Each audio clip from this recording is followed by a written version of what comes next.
ആറ്റലിൻ ചെറുകൂട്ടിലായി ഇണയായി വന്നൊരു റാണിയായി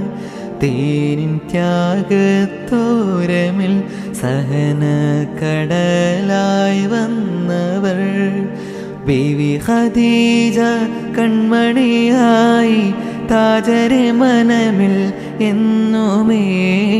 നൂറിനെ എന്നും നെഞ്ചോരം ചേർത്ത് കൊണ്ടു നടന്നൊരു മഹദിയായി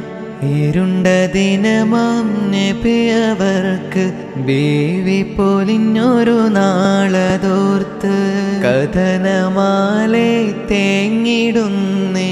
ആറ്റലിൻ പ്രിയ സൗഖ്യമേ കരമേഘണേ